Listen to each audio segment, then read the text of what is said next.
This episode is brought to you by Thorn, and I have some incredible news for any of you that are in the military, first responder, or medical professions.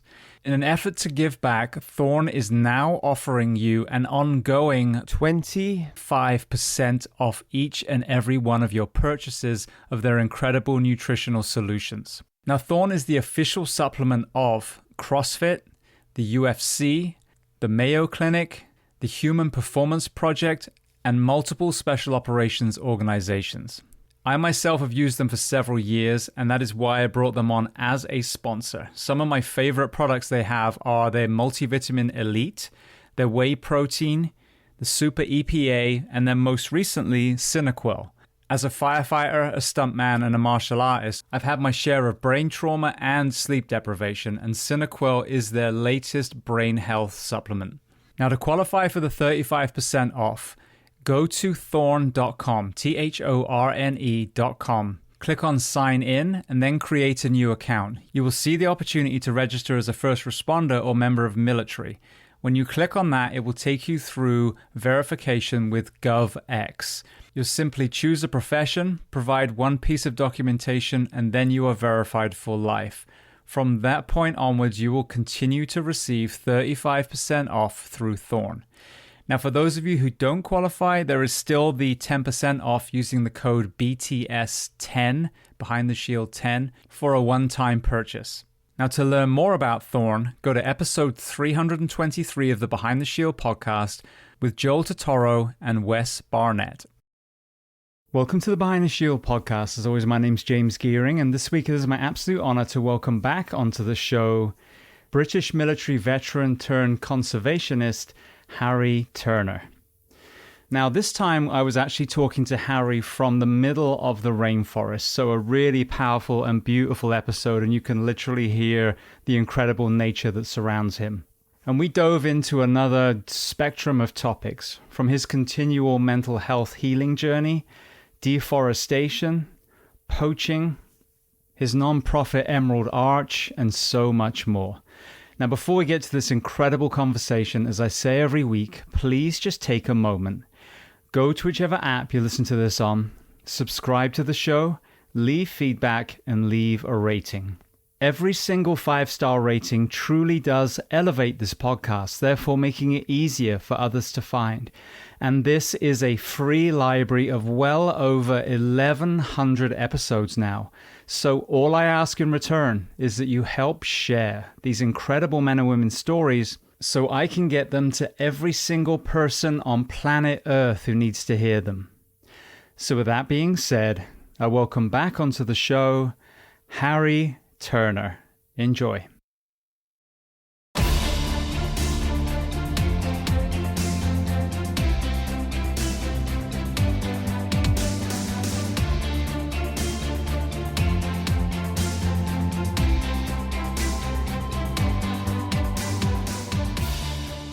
Well, Harry, I want to say two things. Firstly, welcome back to the Behind the Shield podcast. And when I ask, where are you today, you're probably going to have a cooler answer than any of the other 1,100 plus guests I've had so far. So, yes, I'm currently on the plot of land that we just bought in the Ecuadorian Amazon. I wasn't sure if I was going to have service, so if it does cut out, I do apologize, but it's just the kind of name of the game out here. But yeah, I'm in the Ecuadorian Amazon on our plot of land, which is 184 acres. Amazing. Well, I want to get to that. We first spoke in January 2024. For everyone listening, if you haven't heard episode 878, then you need to hit stop. Go listen to that first and then come back and play this.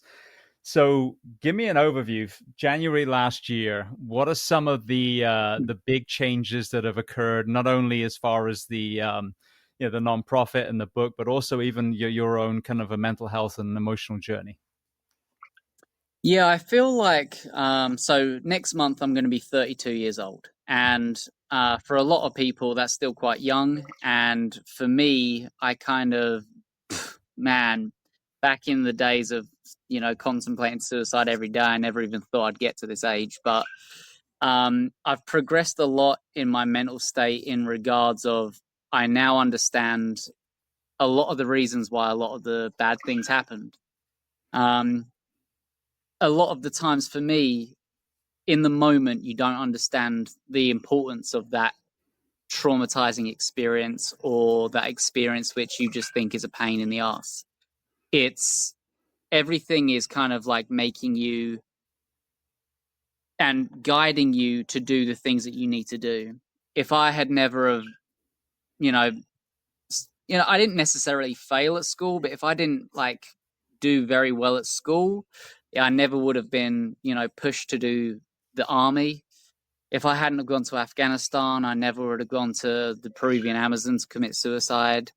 If I hadn't have had that epiphany moment on the boat, I never would have continued to stay. If I had never have done all these things, I never would have been the person I am today. And it's obviously taken me quite a while to understand the fact that these traumatizing and these moments that you really just truly think are just negative can actually be very, very powerful and impactful and pivotal moments in someone's life. And so when you're feeling super, super down, I now realize that then points in my life are actually important and I should actually acknowledge them instead of just brushing them under the rug. Like we have up days, we have down days. When I'm in the jungle, I have my up days, but I do have some down days. But I've found that just with, since the last podcast, my kind of viewpoint on life has changed quite a bit because I've been able to kind of like take the negatives and take the bad moments and kind of like look at them in a better light. I remember in the documentary, and then when we spoke, you went home, your parents came to visit. When you reflect back now, this is interesting. When you go home, leaving this extremely natural, environment that we would have been surrounded by, obviously not in England as far as the Amazon specifically, but that much more basic natural environment. Did you find any level of jarring when you were dropped back into the urban or the suburban setting? Yeah, so when I originally left Peru in 2019 to go back for the first time in a long time, back to the UK, which was captured in the documentary, I remember having extreme anxiety and panic attacks. It was December of 2019, and I remember going out with my parents and a few of their friends just to go get a few drinks down at the local pub. And fireworks were being set off, and I could not help myself apart from freak out. I've never been one to love fireworks, but with my trauma in Afghanistan, fireworks unexpectedly can really put me in a bad place. And I just remember being surrounded by these loud bangs and like looking at everybody just laughing and having fun and being drunk. And I've been sober for 12 years now, so like I wasn't drinking then either. And I just remember thinking like everybody is so disconnected. Like we appreciate these loud bangs and we have 20 conversations drunk with all these people and everybody's stepping outside to have cigarettes and it was just like one of these things where I went back and was just like what have we become as humans, and what do we see as normal? I've just come back from a 3-day excursion, and it it was one of them moments where I didn't charge my phone for the whole time because I didn't need to use my phone. I didn't miss anything apart from, a nice shower or dry feet. I was in the moment. I was listening to the monkeys. I was, bathing in the streams. We were catching fish from the streams to eat for breakfast the next morning. We found a few species of snake. We were tracking different tapir and different kind of animals like mammals in the jungle. And I brought one of my friends from America with me. His first time in the Amazon, his first time, going deep, off trail, just cutting and going. And as much as it destroys the body, it enriches the soul. And it's one of them things where it's like a lot of people these days never ever push themselves to the point of breaking. That breaking point for so many people is not being able to go onto Instagram and not being able to kind of like talk to their family for a few days. Like my breaking point is putting me in the deepest, darkest, most grueling experiences to find that one gem of the forest. And that's pushing myself. And I thrive off of feeling that. One thing I've observed with all of the inputs that we have, I've made this observation a few times here. If you go to a restaurant in America, it is almost impossible to sit down and not have TV screens in the restaurant itself flashing at you, Fox News and football and whatever the thing is. And then you've got, like you said, the cell phones. And I find that there is this buildup of this kind of inner monologue. That monkey mind just gets louder and louder and louder. What do you experience after that kind of detox from all the electronics, all the external stimulus when you find yourself back in the rainforest again? It's definitely a cleansing. It's one of the things where you go out into the forest, and for the first few days you'll want to take photos of absolutely everything because you want to be able to kind of say, look, hey, Lexi, I photographed this really cool animal and I've taken a video and here we go. But I find that when I go into the forest and when I'm here, especially if I've completed the majority of what I need to complete around here, then the use of technology just goes down. I get told, I'm trying to fundraise for my nonprofit, I'm trying to do all these things, and everybody's like, Harry, we need content, we need this, you need to film yourself doing this, you need to film yourself for a minute a day. A minute a day is nothing, but when I'm here, don't have the time to film myself for a minute a day because I'm so lost in doing everything else. As soon as the sun, you have to work with the energy of the forest, the climate, the weather. And as soon as the sun comes out after a few hours of rain, I know that I need to go to find some snakes. I know I need to specifically go to specific areas. And when the rain is happening, it's like, what can I do now? I find when I go back to England and I find when I'm, back home in the US, I enjoy being lazy. And like you said, when you go to a restaurant, the sound of baseball games, basketball games, different conversations, people playing music on their phone or people, scrolling Instagram, it's just a huge kind of buzz, and it's not the buzz of cicadas. It's the buzz of electronics. And it really is an interesting thing, because there's a happy medium. I can't live here full time all the time. I have done that. And you can see in the documentary that I did that for years. And my mental health was not of the greatest. My physical was pretty bad. Imagine drinking stream water for, 2.5 years straight. Something's died in there. Something's defecated in there. I have got to a point now where my health is I don't know, 89%. It should be 100%, but it's a little bit less. But there needs to be a happy medium when it comes to stuff. And I feel like a lot of places where you have the best of everything, you never feel that kind of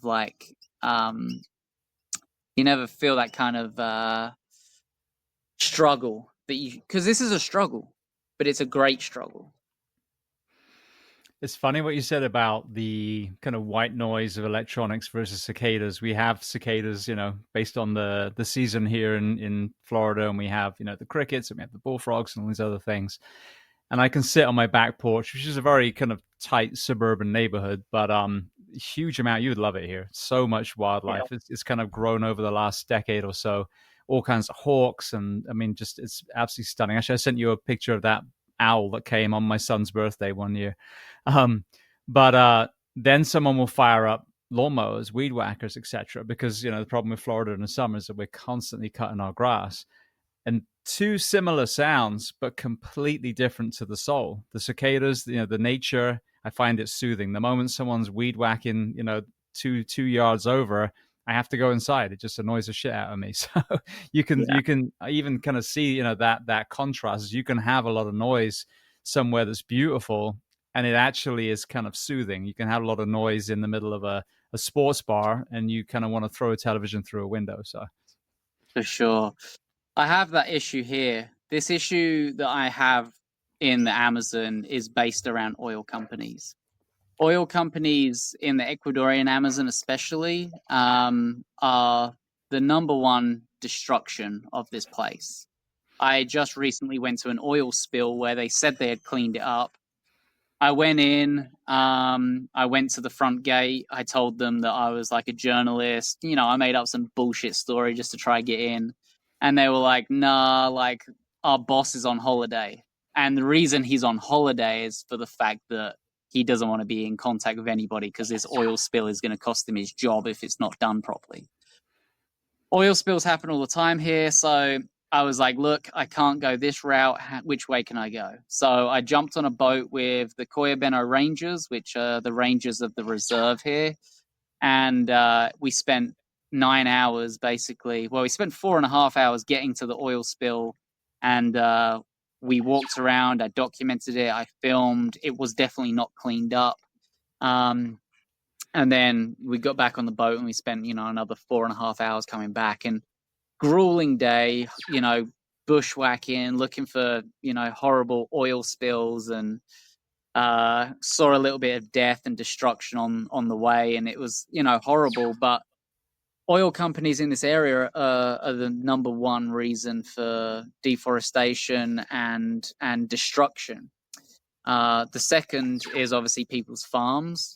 People will cut down specific hectares for specific things like growing fruits and vegetables, mainly cows. There's people with sheep and goats around here as well. But if you was to look at the destruction of both of them side by side, the oil definitely, as soon as it touches water, it disperses into absolutely every place.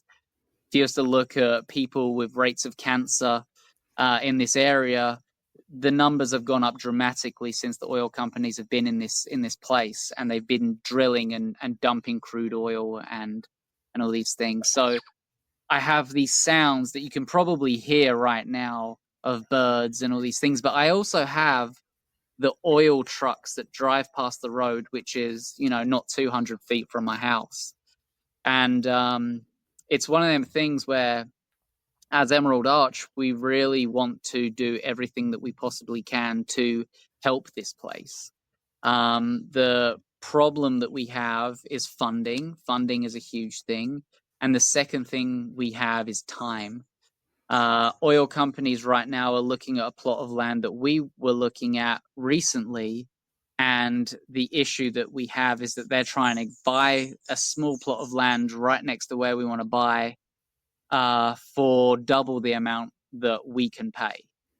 And so my relationship with local communities and local families down here is extremely important so that we can actually navigate that very slippery slope of, look, this for you selling to the oil companies is great temporarily. If you sell to them, you're going to have a wad of money, but your family and the streams and the animals and everything around you is going to be completely destroyed, completely die off.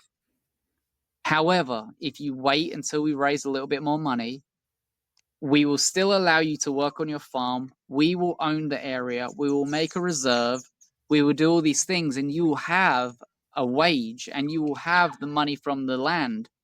Like, we're trying to work with people in a very specific way here that isn't just a Westerner or a Western organization coming in, but a friend and somebody who wants their health and their family's health to be number one priority. Oil companies don't care. They care about where can they drill the most oil. Okay, Ecuadorian Amazon is one of the hot spots for oil. Where can they drill? The reserve, which is just on the border of the lands that we are looking to buy and the land that we currently have, that reserve is the biggest area of oil in the whole area. If it wasn't for tourism, that place would be completely destroyed. If it wasn't for local organizations wanting to buy areas of land outside of the reserve to stop the oil companies drilling into the reserve, it's going to get destroyed.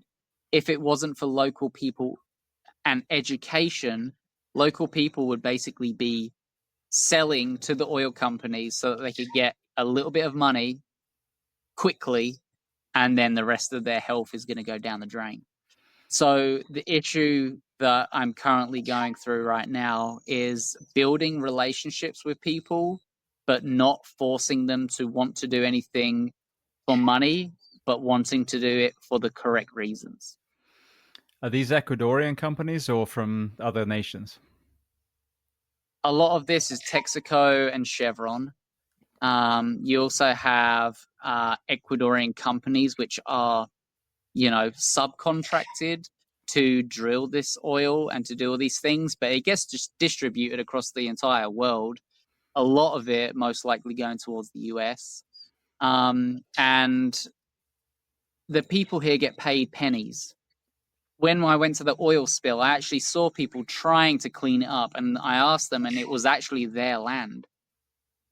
They didn't ask for this. They didn't ask for the oil companies to drill there, but they were getting paid by the oil companies to clean up their land because of the oil company's error.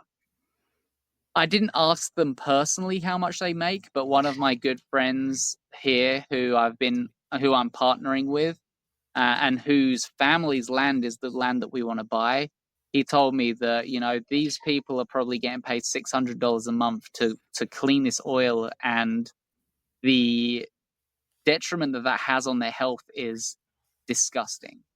$600 for a few months to clean up their land that they didn't, want. They didn't want this issue. And if you're surrounded by crude oil, and if you're surrounded by all of these different things, then it's going to cause some problems. But it's kind of one of them things where it's like, the local salary around here is below $450 a month. So if an oil company is going to give you $600, it's one of them things. So it's another thing that we're trying to kind of like negotiate on and try and figure out is like, what can we do, which is going to incentivize these people, but at the same time, like, not overwhelm them. What is it that's created the need for jobs? And what I mean by that is, most of us, if you go far enough back in our lineage, we're living off the land. We're somewhat self-sufficient, didn't need a big corporation to work for, or, that kind of thing, especially if you're talking about, one would imagine, somewhere like the Amazon. So how was that shift from being able to simply live off the land and not need an air quotes job to this leverage that these companies have now because these people are required to earn actual, money, currency? Because of the oil company's presence, it's upped the price of quite a few things in Amazonian towns. So because of that, people now need to earn more money. The two things that Ecuador brings, the two things that Ecuador has, right, that brings money is oil and is tourism. That's it. The region that I am in Coyabeno, and the reserve has a area which is full of oil but is protected by tourism. I'm also near the Colombian border, so that also gives a huge issue because of drug cartels and everything like that. But excuse the parrots. But Nice. the issue that we have is that, okay, if you work for the oil companies, you're going to get disregarded. You're going to basically, do all this hard labor. If you work for tourism, you need to learn English. And because the majority of people coming speak English. And so a lot of the people don't want to speak English. They don't want to do these things. So they go the route of oil companies because it's the thing that they know the most. It's the most local for their tongue. And the education that Emerald Arch is trying to bring here is that you don't need to speak English and you don't need to work in tourism if you want to protect the land.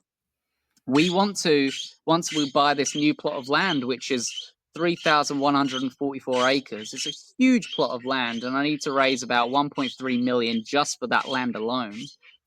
The thing that we are going to do is we're going to make park rangers. I would love to employ female park rangers because a lot of the times around here it's like a more masculine job, go out and do this. But the amount of women out here that actually want to go out and do cool things and be a park ranger or be a guide or be something, it's one of them things where like me and my wife and my team of Emerald Arch have sat down and we've said like we want to do what we can to help the local community members. We don't want to come in as Westerners with our, light colored hair and our light colored skin and basically be the bosses. We don't want to do that. We weren't born here. This is not our land. This is their land. They know it best. So who better to run the ranger program than local people? And if they don't want to learn English, like that's completely fine. I don't want to force somebody to learn a language. When I was at school, I was kind of forced to learn French at one point, and I couldn't stand it because I didn't have the incentive to learn French.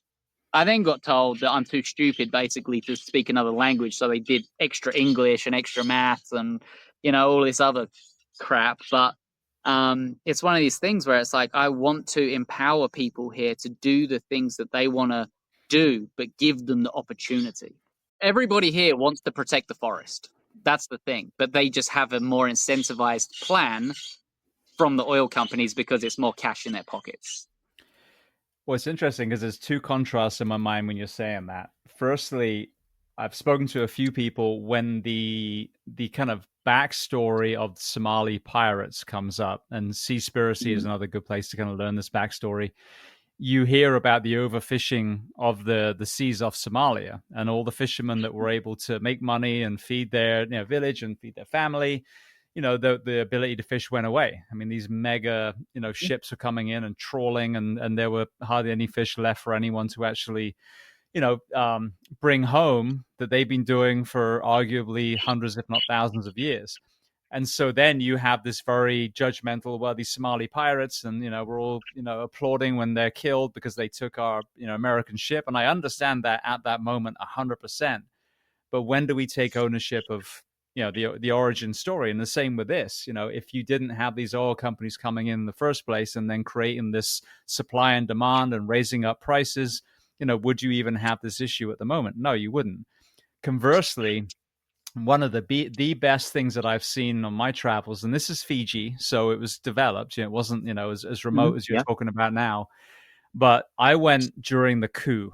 It just happened that when my girlfriend at the time, we had a round the world ticket. A few days before we were going to leave, they're like, "Oh, there's a military coup going on." And I was like, "Well, let's just see what that looks like," because I know how things are reported.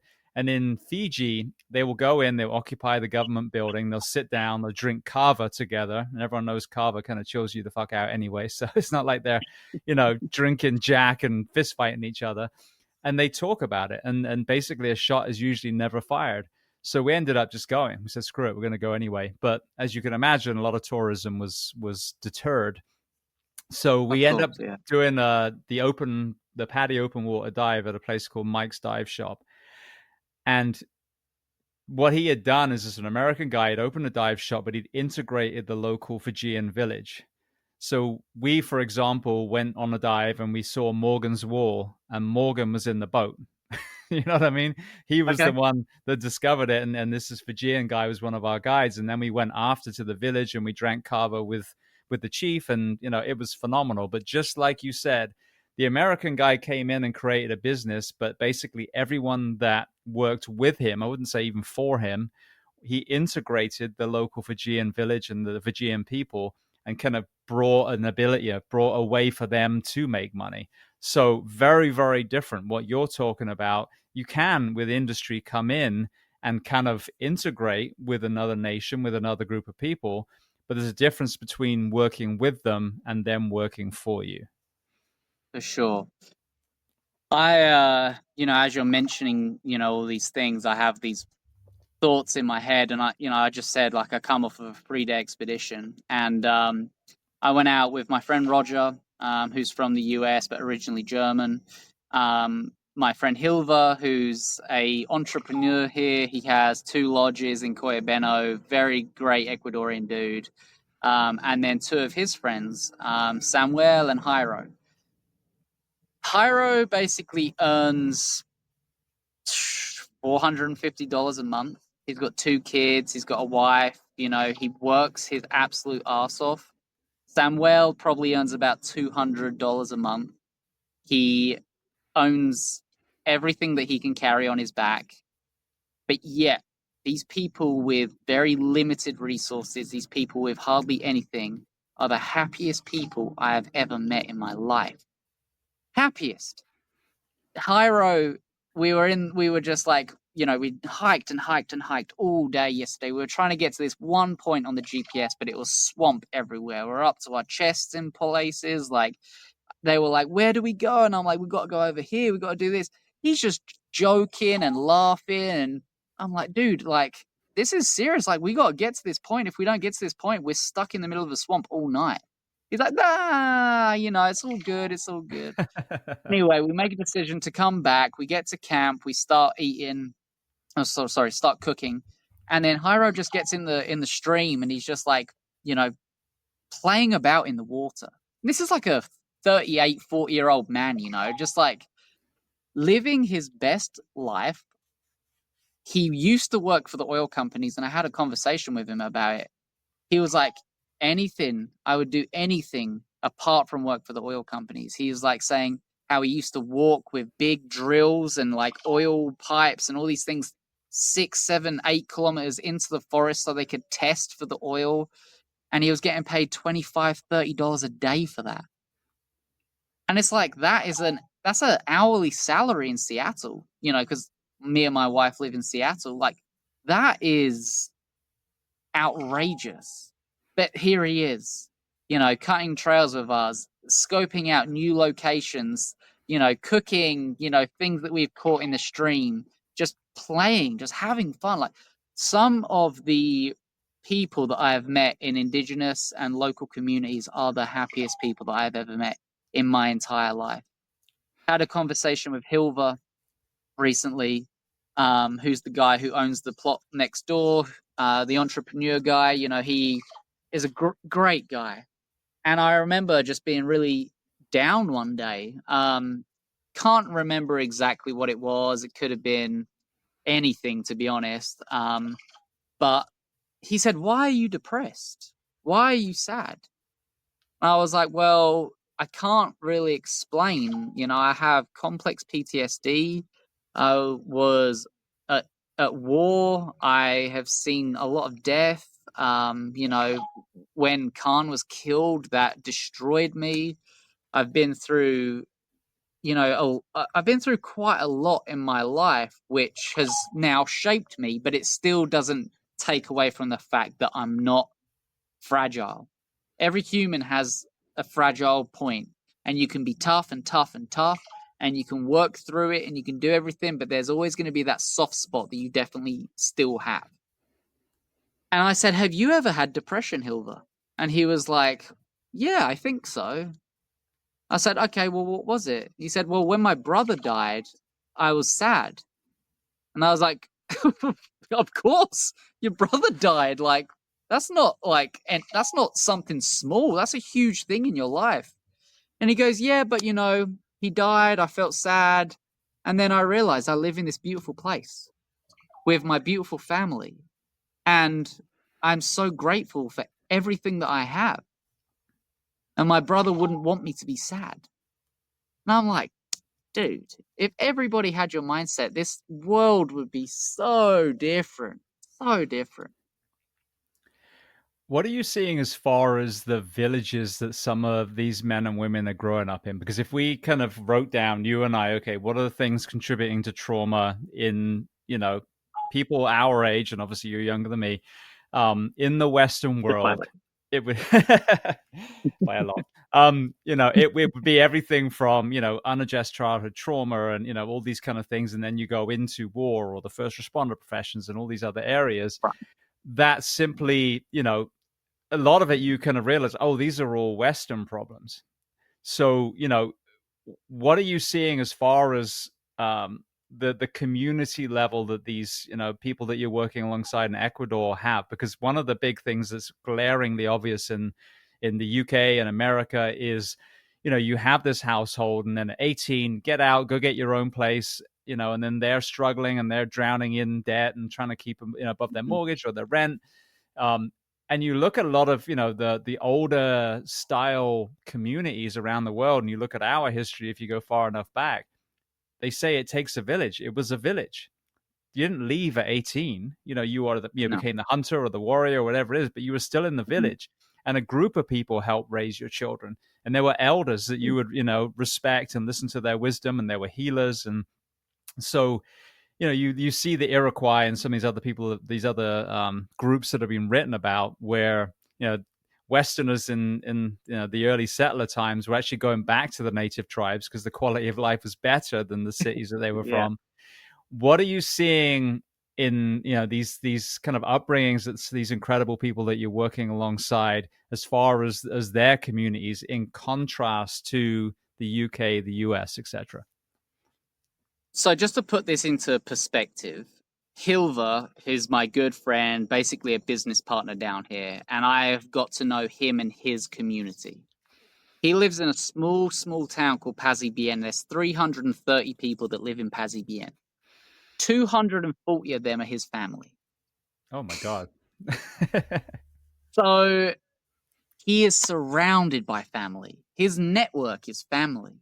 If I have an issue, all I say in that whole area is, I'm friends with Hilver. Done. Whatever you need. Whatever you need.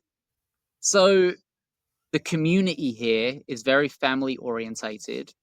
Also, if somebody's sick, everybody pitches in a few bucks because that's the way it's done.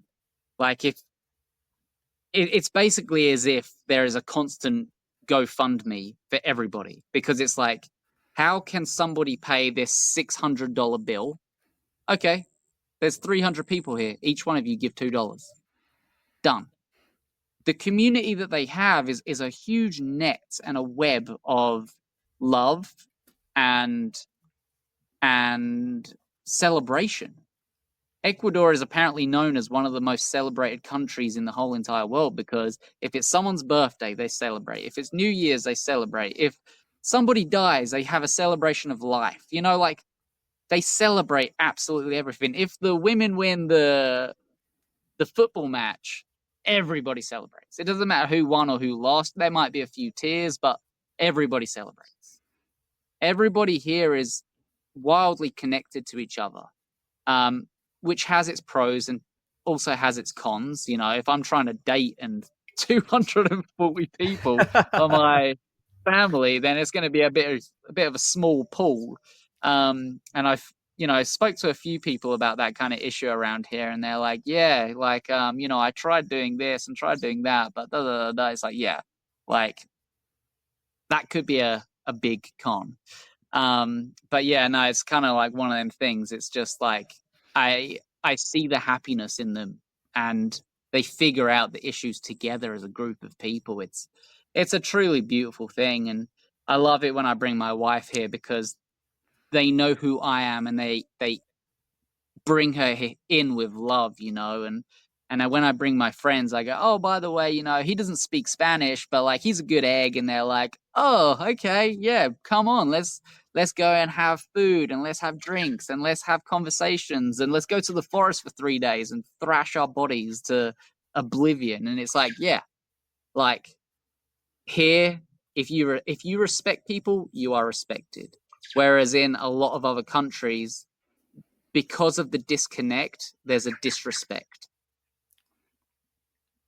When you talk about 300 people chip in $2, it immediately reminds me of the NHS. Not the kind of dismantled NHS that we see at the moment, but the core Sure. of the philosophy of what it was supposed to be. And I've talked about, I love these conversations with people that are in different countries, especially if they've come from one and they see another one. I lived in Japan for 15 months. I mean, all places all over the world have great ideas and great Mhm. philosophies and great principles, based on their culture and some of the solutions to problems. And the NHS is one of the ones over here. You've seen it, you heard it. Oh, it's socialized medicine. Like everyone's goose stepping around the wards and throwing up freaking, Hitler signs. It's like, no, it's just Yeah, people taking care of people. And when I was yeah, young, as you alluded to, thank you very much, a lot longer than, long further ago than you were, it was you just, that's what happened. You got ill, you went to the doctor, and you came out. And even recently, even though it was a worse experience as far as the time it took him. My dad had a knee surgery complication through a clot in his lung and had to go to the NHS hospital for a few days. And he just yeah. walked out. Didn't have a bill that he's going to have to refinance his home now to pay. He just left with all this equipment and then all these kind of follow up visits and rehabs and all these other things. And this is where I think there's a huge disconnect again. If you look at the most basal human model, there was no ancient tribe that was like, well, let me see your insurance. You got sick, you were just taken care of. And this is one of the things I think the British have done very well, and it's a shame they've allowed the American system to kind of corrupt it. Is at its core, we said we will take care of each other, and the beautiful side effect of that, when it was running properly, is now the incentive is to make the nation healthy. So we use the least amount of tax money. But what's happened now is the privatized, American system has pushed its way in. And I don't know if you've noticed this, but, the British are getting fatter and sicker just like the Americans. And it's tragic because it's a complete, abuse of the British and the American Yeah. population so that these drug companies can profit from them. Pharmaceutical companies are also another big reason that the Amazon is being destroyed, Oh, which really? is which is a topic that not many people talk about. But the majority of the medicines that we get are from natural places. And the Amazon is full. Like, we went out on a hike, um, and we went through some pretty rough terrain, ticks, and you know, there's little mites out here called chiggers, and there's like a bunch of other like bits and pieces out here. Everything we need is in the forest. If we want to cleanse our body, there's all these different things. There's a garlic plant out here where it's just like the leaves and the roots of gut. You just chew on the garlic leaf. Man, you wouldn't want to kiss me afterwards, but like it does its job. It eradicates the fleas, the ticks, the mites, like everything. It cleanses your body. If you are, dehydrated, there's the bamboo, there's the different roots and vine systems, there's like small pockets of streams that are clean enough to drink from. Like, everything here has a purpose. And everything that the pharmaceutical companies are doing are taking from here and making it expensive so that you can feel healthier. Um, I I've been playing the long game, honestly, in the US. I still don't have insurance because I'm like, you know what? At this point, it's actually comedy just to kind of like see how long I can go without doing myself over. But um, it's it's sickening. The reason why people stay in these 9 to 5 jobs with these corporate companies and they don't pursue or follow their dreams is because they can't afford their health insurance. And I'm the type of person where I'm never, ever going to stick to a 9 to 5. When I go home, yeah, of course, I work and I earn some money so that I can come back to a place like this. But honestly, like, the fear that the government and the countries put into people so that they stay is sad. It's truly sad. It's funny you say that because I haven't had health insurance for several years. I'm actually just about to get it. My wife graduated med school, so she actually, I think, in 2 weeks. So hopefully, I don't get hit by a bus before then. We'll actually have insurance again. But I left the fire service, left all the pensions and the health insurance and all the other things, so I could do this. But by doing this, I took a pay cut. This is not making a lot of money, Mm, but it's not the currency that I care about. I care about connecting all these guests with the people that need to hear what they're talking about, for and sure. hopefully making their lives better. But it is, you step away and you're like, well, you know what, if something happens, it happens. But until then, I'm not going to be paralyzed by this fear of not having insurance, because what does it do? It just is like, all right, well, let me make double sure that I'm healthy. Let me make sure I'm eating Yeah. right. Let me make sure I'm exercising. The danger of Yeah. having this, perceived safety net is, all right, well, then I can eat like shit and not exercise because I can get all the pills and potions for, a lesser amount. And you think about that, that's completely opposite from what we actually need people to be thinking about.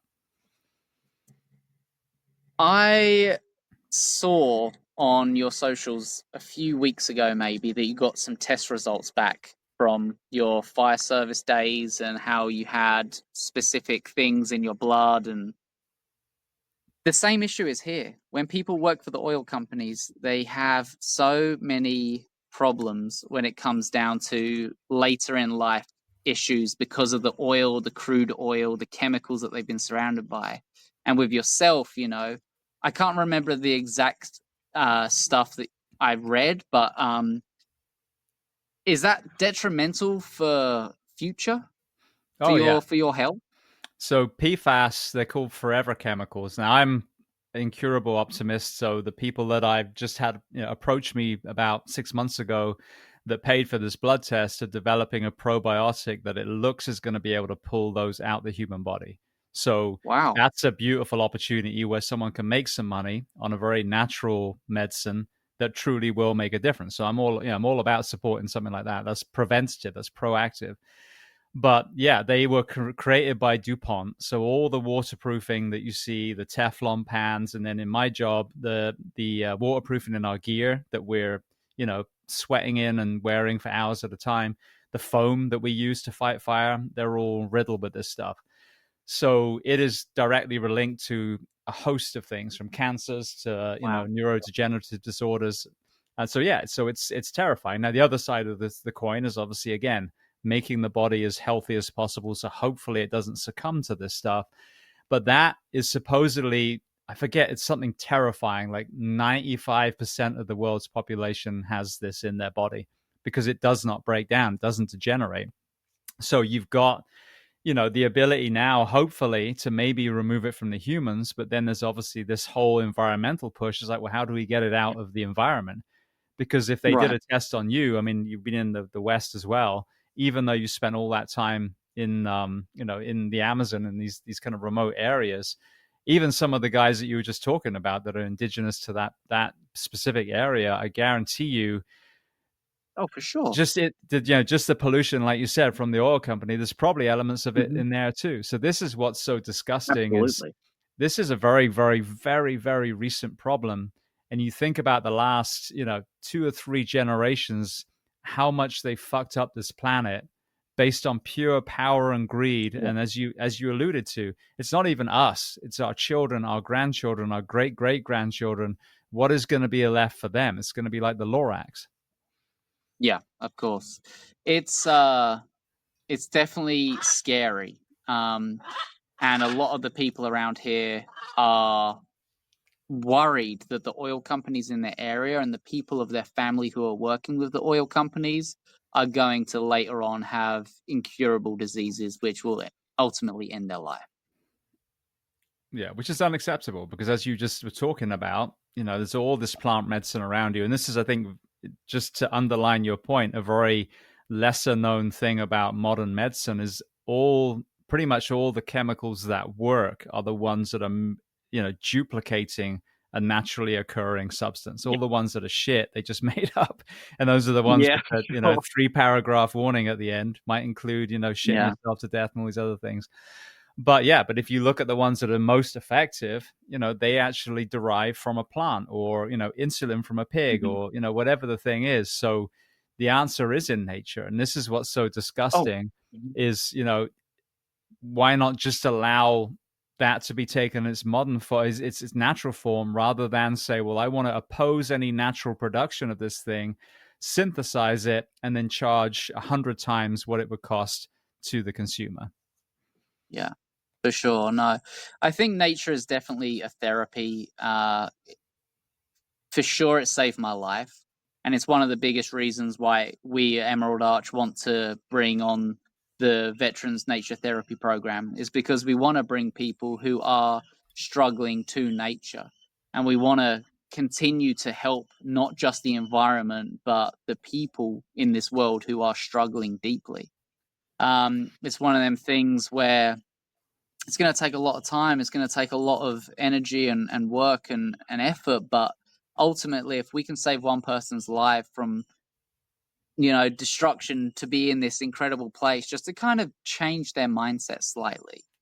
For me, and I don't know if you remember from the previous podcast, but like we talked about how it only took me about 14 days to really it took me about 14 days to really realize that my life had meaning.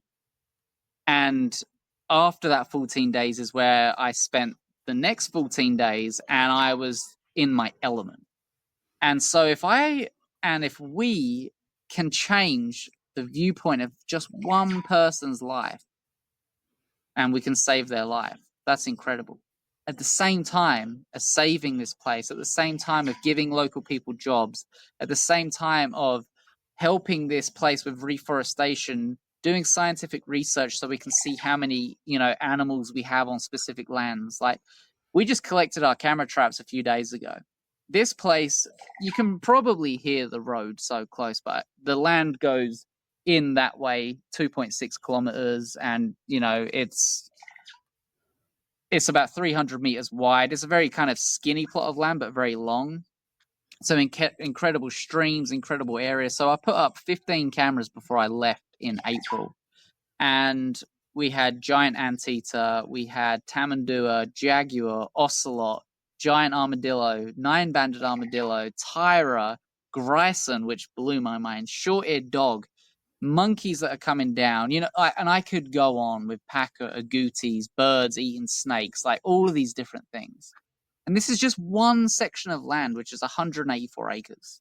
Imagine what we can do when we protect 3,000 plus acres, which is going to be destroyed by oil companies in the next 2 to 3 years, guaranteed, because they're not going to buy the 3,000 acres. They're going to buy about 40.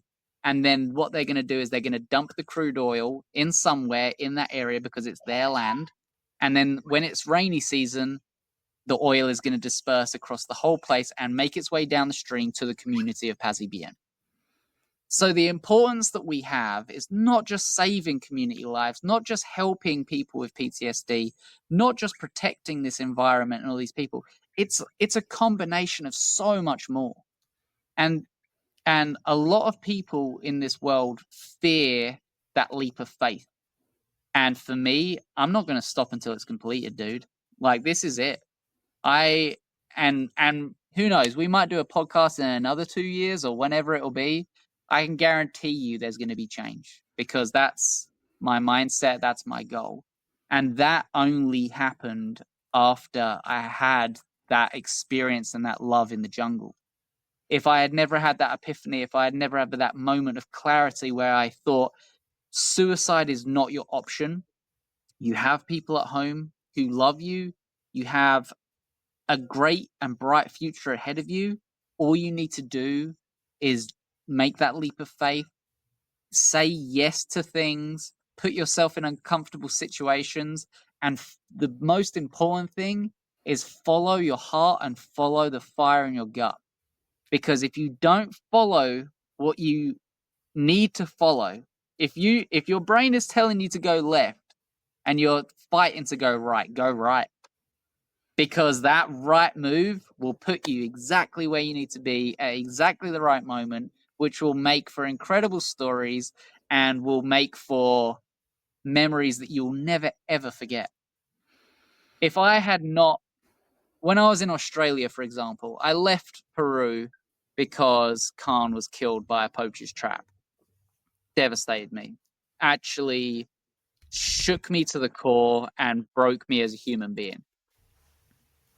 If I hadn't have gone to Australia, I never would have had the energy to go back, because when I was in Australia, I remember speaking to my friend Matthew, and he said to me, like, what's next? And I said, something is unfinished in Peru. Something is unfinished. I don't know what it is, but I need to go back. I didn't want to go back. This is a place where my son had been killed. This is a place where just terrible shit. I needed to go back and I didn't know why, but I followed my heart. And I went back and then Keanu was there. And then because Keanu was there, I was able to make a documentary which changed people's viewpoints and changed people's lives. Not only that, but I found my wife. She came to the jungle at the very, very end of 2019. And without her, I never would have been able to have accomplished this. And it's like, if I hadn't have followed my gut instinct, if I hadn't have followed my heart, who knows where I would be? And I think that's one of the things that I'm very proud about in myself and in my life is that when I have a feeling, I go with it. I have to, because if I don't, I will regret not following my heart.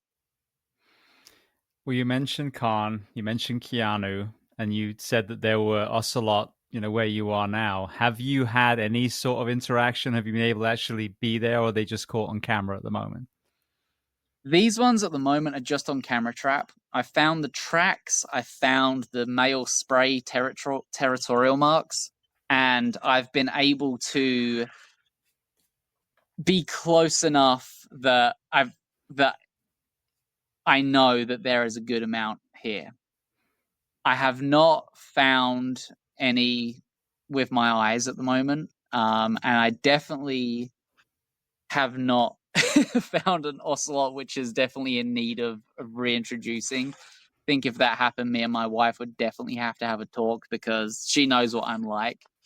However, when I was on the plane down here, my friend Hilver messaged me and he goes, "Oh, I'm sorry, Harry," and I was like, "Oh no, what is it?" And he sent me a video of him going into one of the houses on the property, and there was 3 orphan kittens there. And I was like, "Oh, don't touch them because I want the mum to be able to come back if she's there." And then when I got here, I saw all 3, so I left some food out for the mum. And when I came back the next day, the mum had taken the 2 healthy ones and left the runt to basically die. So now I have a kitten that I'm looking after. It's not an ocelot, but it's a stray cat, and we're going to do our absolute best to make sure that that doesn't reproduce on this land and has a way better life than just a feral cat life. But there's plenty of stuff on this land, man. There's an incredible amount of diversity, and I think that the abundance and richness of this place is going to change many people. I want to continue to bring people out here. I would love to bring you out here if that's something that you'd be interested in. Absolutely. It's one of them things where just even waking up to the sound of parrots and macaws and just being able to kind of like be, God, this freaking horsefly keeps biting me. Just being able to kind of like be in nature and just be surrounded by the beauty. It's like it's something not many people truly experience in their life. When you're talking about, in this case, a veteran in crisis, one of the Mhm. things of having so many conversations, and a lot of people on the show have been in that place. They really have. And even some of the people that they're not on here talking about their powerful mental health journey, and we find ourselves there and like, okay, that's another person that was struggling. I didn't even realize. But there's such a powerful common denominator with all of these stories where obviously, when people are hurting, they want the suffering to stop. That's part of it. But, and I think we talked about this last time, this perception that they are a burden to the people that they love. And if they just remove themselves, then everyone will be happier. Completely distorted reality. But people get there because of this kind of perfect storm of all the factors. It's never one thing. Oh, well, you had that divorce. Oh, well, you lost a child. Whatever the thing was, that was just one of these things. So I can see how when, whoever it is, a veteran that, whatever background someone has, that they are removed from, as we mentioned earlier, this kind of white noise effect of where they were currently, existing, and they find themselves in the Amazon and they have nature and they're probably going to have exercise and they're going to sleep deeper and they don't have these phones and these social media things going off. And obviously they're not having to go to work for that period of time. You can see how you then start disassembling all of those pieces of that perfect storm to where they're able to think clearly and go, wait a second, I'm not a burden. I've got some things that I need to work through, and I was kind of angry towards my kids and whatever the thing was, but I can start to see why that was the case. And now I can have the ability now to work on that. So what For you're sure. doing, immersing someone into a place like in, Emerald Arch, I mean, it just makes so much sense. There's so Mhm. many different healing modalities out there, and the project I'm working on with my show, I want to bring light to those. In fact, that's something I think that I'd love to get you on as part of that project as well. But when people find the thing that resonates with them, someone might be like, I couldn't think of anything worse than going to the middle of the Amazon. Okay, For sure. that's not the Mhm. trip for you then. Maybe ayahuasca, or maybe MDMA, or maybe just equine therapy, whatever your thing is. But there's so many people that if you can just remove them from the nucleus of their turmoil and put them Mhm. somewhere where they literally are totally in touch with nature, it makes so much sense that would, of course we use the word healing, but ultimately would start stripping away all those contributing factors that led them down that dark path in the first place. Absolutely. And with the kind of disconnect of modern and social kind of like life, when you are in the jungle with somebody and you are, completely kind of like just disconnected from the outside world, the amount of genuine, serious conversations that you have with these people become life changing. And a lot of my closest friends that I still hold dear to my heart are the people that I met when I first came to the jungle, because I didn't have a phone, I didn't have, internet, I didn't have any of these things. I had an experience where we were all in a jungle together, all finding cool and incredible species, doing everything that we, you know, were doing, but genuinely, not because we were doing it for social media, not because we were doing it for this or, trying to impress people. We were there because we wanted to be there. And to bring people into that and to be able to kind of like have them deep conversations, it changes people. It You get to know that true person and what they're genuinely going through. Um, you don't you don't need to hide your secrets when you're in the jungle, not at all. Well, I want to get to the book in a minute, but before we do, talk to me about what's needed for the purchase of the land, for the creation of the retreat. For anyone listening now that might have maybe one of the pieces of the jigsaw puzzle, what is needed so that you can achieve your goal, help healing, veterans, and keep these oil companies at bay? Yeah, so I've been networking a lot recently, trying to figure out funding. Funding right now is the most crucial part because of the fact that we have a very limited amount of time. I spent the last 5 years making connections with local communities and local people so that they can actually have trust in somebody like me and my organization. So right now, funding is extremely important. If people know anybody who, happens to have quite a lot of money and wants to have a tax deductible kind of like getaway by doing something good, then that's great. I feel like the other thing that Emerald Arch kind of needs at the moment is just word of mouth. If you don't have anything to contribute to the cause, that's fine. If you believe in what we are trying to achieve and what we are currently doing here, then talk about it to people. That's one of the reasons why I love doing podcasts, is because I will be able to reach many ears that I would never be able to reach, and then their conversations will be able to go on to other people. Um, we have a new website now, so people can go on and they can check out everything now.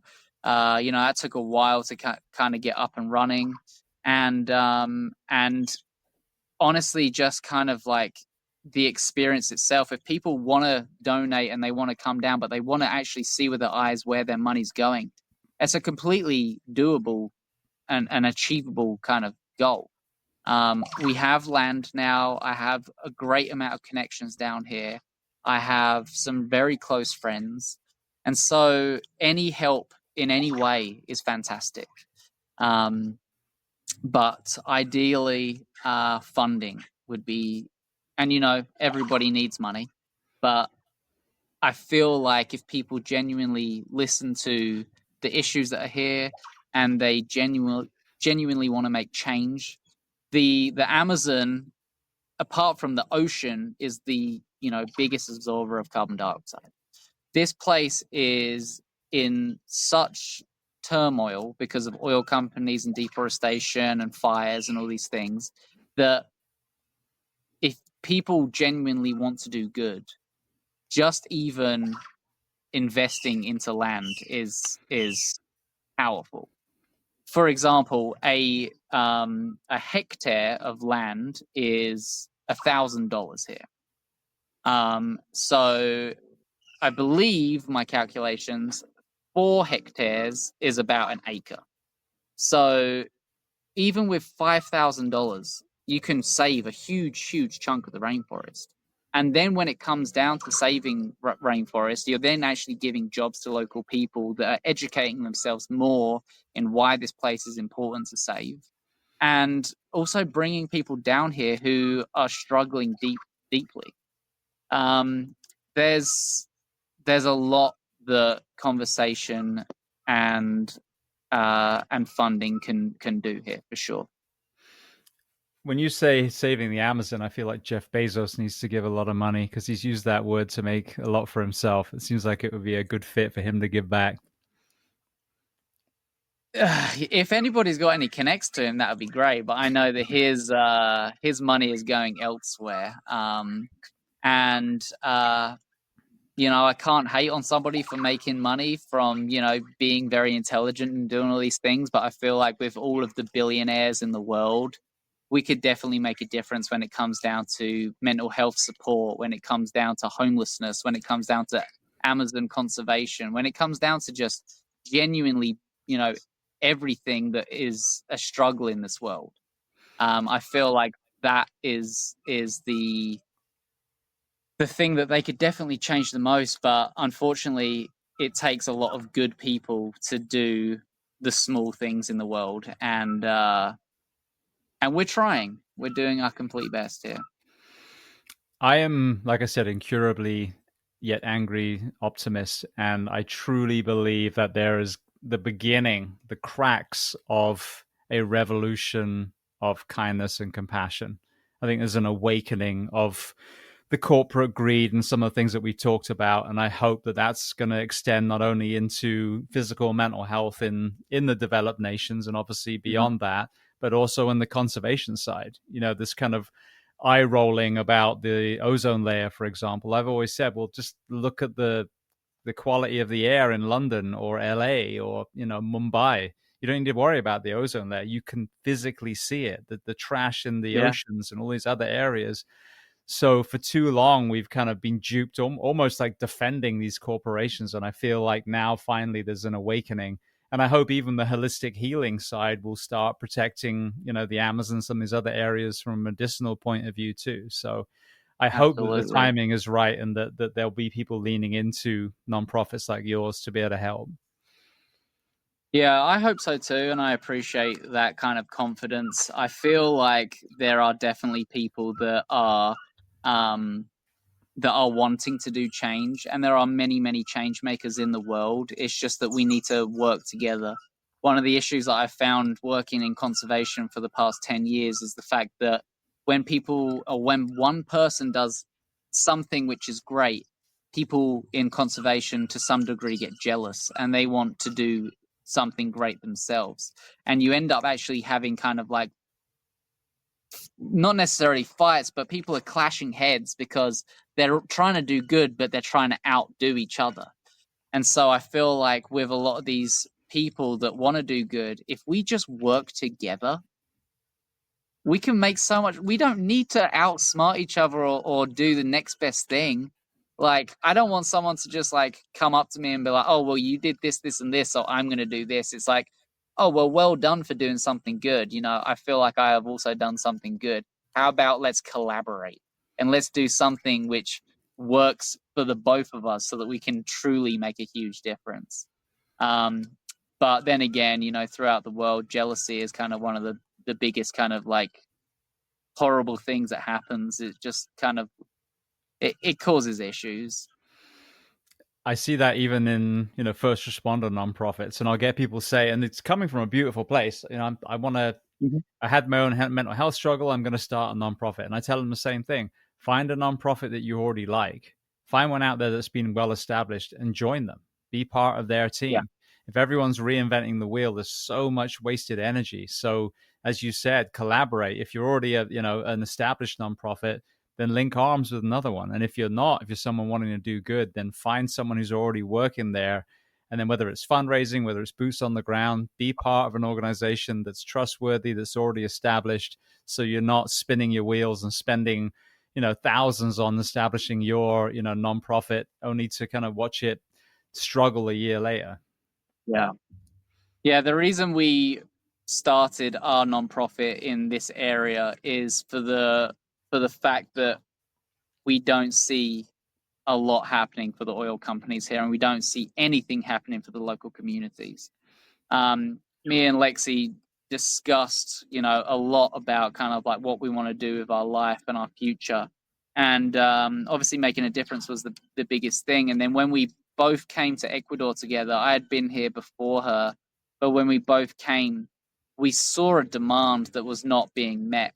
And that demand was respect of the local communities and education on kind of oil and the issues and impact that it has. And yeah, there's not many people like us that want to kind of work with conservation, with mental health, with local communities, with all of these things combined. And so if there are any other people out there that like this story and want to talk about it, and if there are people that want to collaborate on anything as well in the future, our ears are open, our doors are open. We want this place to heal, just like myself. Like I needed to heal when I came to the jungle, but this jungle needs healing now, and it's our time to step up and pay back what was given to me. I couldn't agree more. Well, talk to me then about the book. Oh man, I'm not very good at writing. I feel like I'm okay, but like I didn't do well in school for the fact that I just can't sit behind a screen. But it's coming along. I have a really great editor and advisor, and I have so she's my agent, and I have a story. I have a very impactful and powerful story. Something that kind of I want to be able to get out there. There's only so much that you can really get in an hour and 40-minute documentary. And for me, like, there's so much backstory to a lot of to a lot of my story, where what made me do this and how did I get to this point in my life. And there's many whys in the documentary, which is, part of filmmaking, is you want people to be making questions so that they keep watching, but I want people to understand the whys. So and I'm writing my book to talk about, you know, the jungle, how it saved my life. Why did I always love animals? How did I get to this point? What I want to do in the future. Stories about Khan and Keanu that nobody apart from my closest friends and family know about. Like, there's so much in-depth detail that I want to go into that this book I feel is going to be powerful. And also I want to not just, conserve. Like, this is I love living here and I love doing all these things, but I want to make a living from being a public speaker. I want to speak about my stories. I want to speak about my mental health. I want to be able to help and contribute to other people who are going through something similar, or just struggling in general. Like, I feel like my story can be a light to many people. And when the documentary came out, I had so many people messaging me beautiful messages, and the one that will stick with me the most was a lady messaged me and basically was like, "Thank you for your documentary, because now I understand what my husband was going through after Afghanistan." Now, I didn't make a documentary to change, how a relationship works in a different part of the world, but my struggle was able to be captured so that other people could relate to how other people in their lives were struggling. And that was powerful, very, very powerful. So if my book can go into more detail about that, and more people can understand why their husbands or why their kids or why their family members or friends are struggling, then that, once again, I'm trying to make a difference. I'm just trying, honestly, James, I'm just trying to do good in this world, and people that try to do good don't really win a lot. We struggle and struggle and struggle until we get to a point of where we go, I'm successful in what I've done, but it took about 20 years to get here. Well, I mean, personally, I agree. I think that was the environment, and I hope it's starting to change now because I think the people, for example, that were just standing in the middle in a lot of these extremist years that we've had, that were demonized. This is the thing that the most censored voice by far was the voice of common sense for a long, long Yeah. time. But I think now people are seeing the bad. So I hope that then is going to get people realize, well, then what does a good look like? And it is, like yourself and so many other people had on the show that are out there. A lot of them did serve in uniform, and then they got out and they're like, I need to do more. And this is what's so admirable. They're not paid to do this. They decided to do it off their own back. But the other thing is also storytelling. And I'm sure if you look at, again, the Ecuadorian culture, there's a lot of that. You look at, ancient British, ancient Egyptian, ancient insert area here. It was storytelling, hunting and, war and gathering and don't eat this, but do eat this. And, Mm-hmm. plagues and, famine and all these things. It was all told from generation to generation. And I think we've really lost that in the kind of 7-second For TikTok sure. bullshit that we've been exposed to. So this is where I think there's a Kills lot of me. power in long form podcasts Mm-hmm. and in documentaries and in books, is when you pull someone into a story. And this is what I'm hoping with my most recent project, when they get to the end of that series or, the book, put it down and go, I'd never thought of it that way. And Yeah. then, like you said, you leave them with questions, not all the answers, because no one has all the answers. And then they go off on their own healing journey because you've inspired hope and you've given them a few tools so they can start taking Mm-hmm. those few steps. So I think there's such a need for exactly what you're talking about. I appreciate that. And I think that what we are both trying to do is just shine a light onto, anything. It's mental health is a huge crisis in the world, in England, and even here. Even though these people are happy, like, they're fighting a battle with, like, do I work with this oil company? Do I do this? Do I do that? Like, it's a struggle wherever we go. But if we can shine light on the hopeful stories in the world and try and bring, something to local people or to just to do good, we're doing what we are intended to do, and we're doing what we must. I'm just really grateful that I have people like yourself and people like my wife and my team and family that support me in the things that I'm doing, because trying to do things alone in this world to make change is not easy. And if you're trying to do something alone in your mental health, forget it. You need to have somebody, whether you know them or whether you just need to, listen to someone that has gone through something else, or whether you just need a conversation or a friend or something. If you try to do everything alone, you're never going to win. You're never going to be successful. The greatest thing, and this is once again coming back to the Ecuadorian families, the greatest thing is community. And when you have community, you can move forward. I wanted to ask you this early on, so I'm glad that we circled around. You Elements of your journey have included, isolation somewhat, and obviously some of Mhm. it was, this incredible bond you had with ocelots and other experiences. But how are you able to balance that community element yourself with the time on your own in the jungle? I feel like every person is unique. And for me, I love to be solo and alone, but I love to come back to comfort. And when I am surrounded by people constantly, I start to get anxious, panicked, losing my mind. Whereas, like, my wife, she can be surrounded by her family and friends all the time, and she might just need like a break to watch Modern Family, you know. But she she can do that, and I can't. I need lots of time occasionally to be able to just go, you know what? I'm struggling. I know that I'm struggling. What I need is a slight break, and then I go off into the forest. The times in the documentary and the times that I have spent alone, I've spent a lot of time alone. It wasn't easy. I remember one time I was cooking dinner and I put on some music and I went to sing and my voice cracked like I was a 13-year-old boy again because I hadn't spoke to anybody for 4 or 5 days. I hadn't opened my mouth. I didn't need to, you know, like I had drank water and brushed my teeth. That was the only movement that my jaw did. And it was like I went to sing and I was like, wow, when did I last speak to somebody? And it was days and days. And you know, after months of being alone in the jungle, my mental health wasn't great.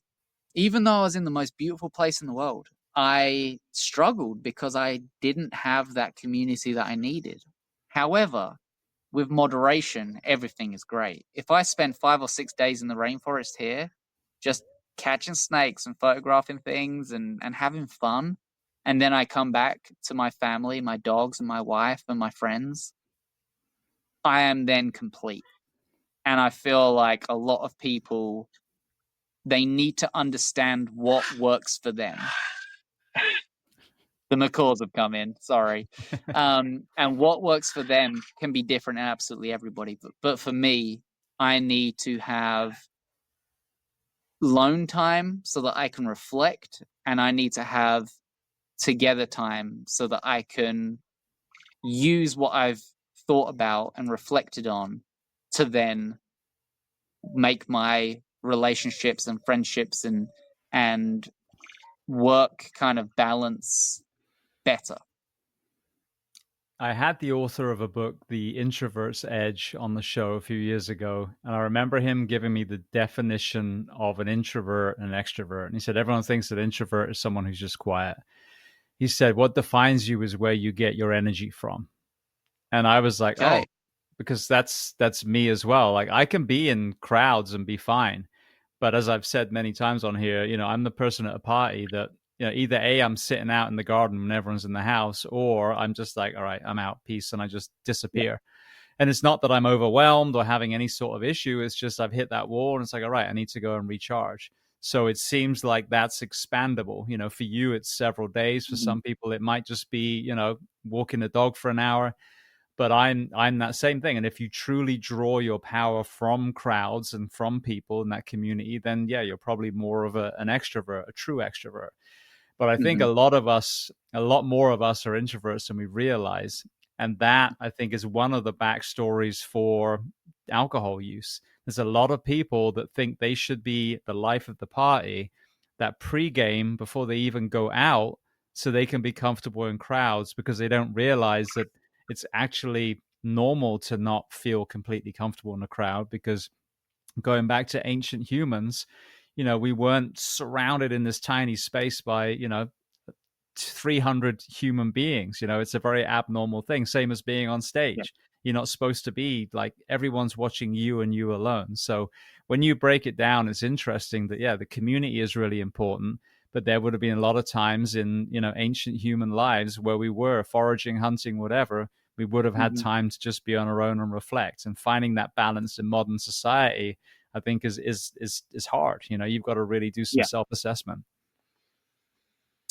Yeah, no, that is definitely interesting. And I've always kind of classed myself as like when I was younger, I classed myself as like the class clown, but it was honestly because I was doing things just to get out of doing things. And I would be the fool that got sent out of class because I threw a freaking rubber at a teacher or, you know, I was throwing pens or, you know, just doing dumb shit. But when I would go to a party, I would be outrageous, but the next day I would feel drained, exhausted. Whereas when I'm here, even though I'm tired now, like my shoulder, like my bag was like 90 pounds or something like that. And I hiked for 3 days and just, I don't feel drained. I feel alive. But you put me in a nightclub for 3 hours, forget it. Even though I'm sober, I've been sober for 12 years now. The reason I became sober was because I, for some reason, knew deep down that I had an issue. And after Afghanistan, I was drinking and drinking because the mentality of the British Army is, you know, drink, run, have fun, drink more. And it was like, okay, cool. I guess I'll just keep drinking because this is what's expected of me. And I remember one time that and this is in the book as well, where the girl that I was seeing at the time, she kind of like ran up behind me as I was leaving a party, very, very drunk, and scared the absolute shit out of me. And I turned around and I, with fists clenched, went to punch whoever it was that scared me because, like, I'm dealing with stuff from Afghanistan. I'm drunk as hell. Like, I'm in a blacked out phase. I'm depressed. I'm dark. As soon as I see her and her face and my fist is clenched, I instantly sobered up. And I remember thinking to myself, if you are getting to the point of where you can't associate kind of like good and bad, and if you can't figure out your shit because you're dealing and struggling with something, you need to take away something. And then the next day I went to a friend's house for a barbecue who I also served in the military with. I was in Afghanistan with him. And I remember he threw me a beer and I caught it, cracked it. And that smell of beer after that night of, almost punching someone who I was supposed to have loved, it smelled like regret. I can't even explain what regret smells like, but it smelled like regret. And I was like, mate, like I'm still hungover, mate. Like just take it from me. I'm good. And that was the 7th of July and 12 years ago. And it was a struggle. It was a very big struggle for me being in the military and trying to be sober. But it was one of the best things that ever happened to me because if I wasn't sober, I wouldn't be here today. I'd probably be in prison. I'd probably be, I'd have warrants out for me. I was drink driving and doing dumb shit and just trying to feel normal because what I had been through was not what any 18-year-old should have ever have gone through. I had a police officer on the show about 6 months ago now, and she started doing, oh my God, what's the term? Not pathology. What do you call it? Autopsy. There we go. I was having a brain fart for a second.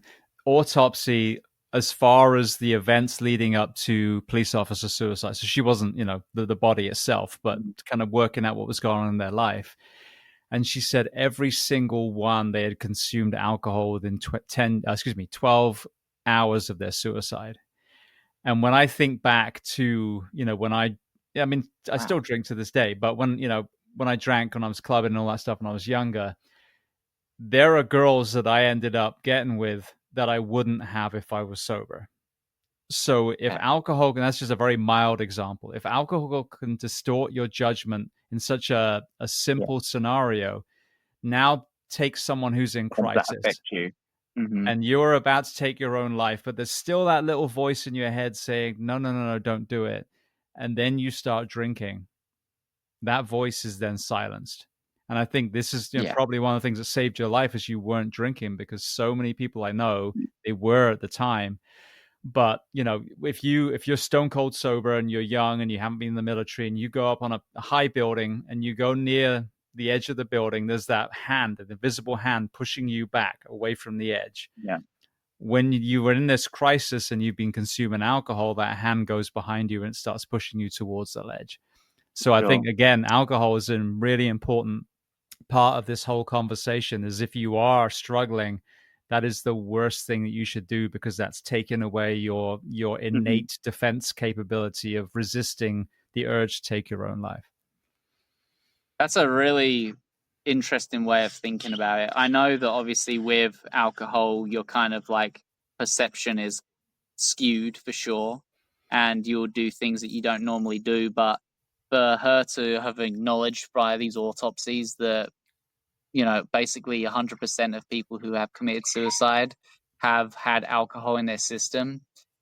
And we know this. We know this as people, that alcohol is the worst substance that anybody can take because it's legal and everybody thinks it's a good thing because it gives you the confidence to go talk to that person, or it gives you the confidence to get up on a mic at karaoke. And it's like this thing, that gives you that energy, but it's actually that thing that gives you depression, and it's actually that thing that kind of holds you back from being a good person. um Everything's good in moderation, but a lot of the times when I was drinking, I was making very bad decisions. And I,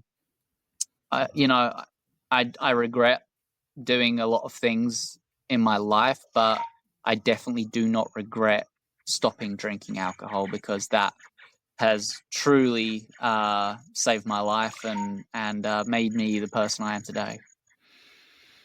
One more area, then I want to go to some closing questions so I can let you go. Earlier, you were talking about one of the guys that you were hiking with having all that stuff on his back. In the town that I'm living in now, there's all these storage areas popping up, storage for people's stuff from their home, storage to store, Yeah. Winnebagos and boats and all these things. And we have been driven to this extreme consumerism again through our television. You're not a man, Harry, unless you have a Ram truck and a fifth wheel and jet skis and dirt bikes and etc. And I think that really found legs pre-crash of 2008, where everyone was refinancing their home and buying all these toys, and then everything fell apart. When I traveled the world after I graduated school and then drama school and everything, I had a guitar and a backpack. That was it. Yeah. And I found it so liberating. And I had some stuff boxed up still at home. I didn't throw everything away, but I downsized so much to the point where if it wasn't on my back, if I couldn't carry it, then it didn't come on this trip.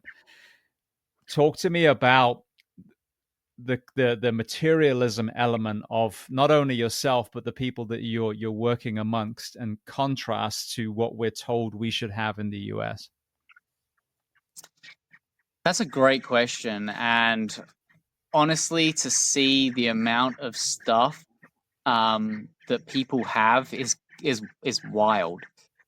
Before I came here, this is several months ago now, I actually was doing a job working on a hoarder's house, and top to bottom, basement, first floor, second floor, he'd even cut out holes in his ceiling and in his bathroom walls so he could store more stuff.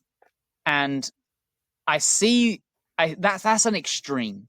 And then I see other people who are like, I don't want to throw that away because it has sentimental value, or I'm gonna collect these things. Like here, it's one of them things where it's like they don't just buy something if something is broken. They will do whatever they can to fix that broken thing, or they will just have the essentials of what they need, because whatever else they don't need is a risk of getting lost or stolen, or is money that they could have spent elsewhere. And so for a lot of the people around here, it's one of them things that is a beautiful thing of kind of like downsizing and kind of like not really having all these essentials. I found that when I bought my house, I started collecting more things because I had space to put it. And it's one of them things where it's like when I moved from my rental property to the house that I'm living in now, I did it in 2 car trips. That was it, with like my stuff and my wife's stuff. And now if I was to move house, I would have to do several trips, because I've been able to have a wardrobe where I can put 4 or 5 more t-shirts. I've been able to have a shoe rack where I can have 4 or 5 more pairs of shoes.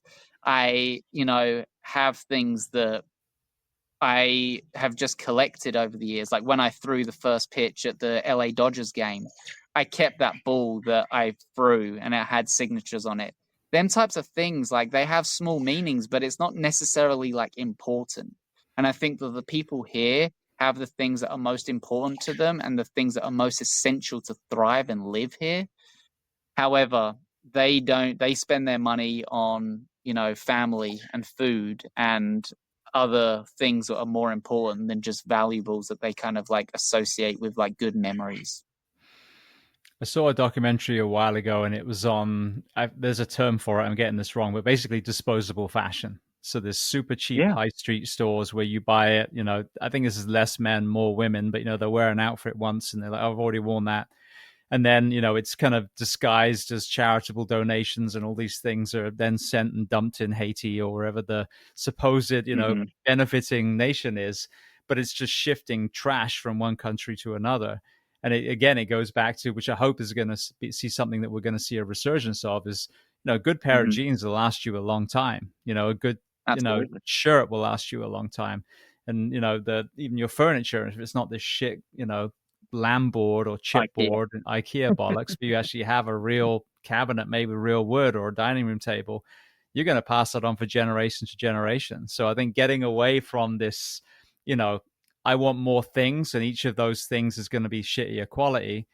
If we actually reinvest in something that will last, that is repairable, like you said, then that's going to have a long-term impact on everything from the amount of trash that we throw away to even the consumption of oil. Like if we go back to normal size vehicles, if you're not a tradesman and don't need a giant truck, imagine how the impact that would have on the demand for oil, and even that would have a ripple effect to where you are right now. Absolutely. Yeah, it's crazy the amount of things that we think we need and the things that we actually need. But it's everybody's guilty of it. Everybody has things that they kind of like collect, have, love, enjoy, have memories connected to. But yeah, I feel like a lot of people here, they have memories which are in their heads and not on their phones or not as like valuable items. It's the memories here are more important than the actual physical item. So one of the last questions for you: when do you think the book will be out, and do you have a title for it yet? Well, I am hoping to finish my book on my first draft at the end of this year. I'm then hoping to get an editing kind of situation going, and I know that that takes a while. And then with kind of like publishers and all these types of things, it could take another year. So I'm expecting the end of next year that the book will be out. I have a few names for them, and one which is in the kind of the air at the moment is like Gifts from the Darkness. Um, I feel like a lot of the times where I've had my darkest moments and my darkest things have actually been a gift and have actually been a hand to basically say, take this, You're going through some shit, you're struggling, everything's going to shit around you, nothing is great, but this is a moment and a pivotal moment, kind of going back to what we kind of started with at the beginning of this podcast. This is a moment that is going to shape you. And so these dark moments aren't necessarily looked at and viewed as negatives now. They're actually viewed as kind of positives, because if I didn't do so and so, I wouldn't be here because of that. If I didn't go to this place and struggle, I wouldn't be here now because of this. So, Gifts from the Darkness is one of them. And then if I don't really like that, I also kind of like the name Through the Eyes of an Ocelot, because a lot of the things that I'm kind of looking at now is is via my boys, and I've done everything that I could through them. And to see life differently is to see life how an animal would see it, or to see it how somebody else who is living in an incredible place and who is just having the best time of their life, like swimming in a stream and doing whatever, because like everybody is viewing things through their own eyes. But if you look at it from somebody else's perspective or an ocelot's perspective, you can really truly gain to appreciate.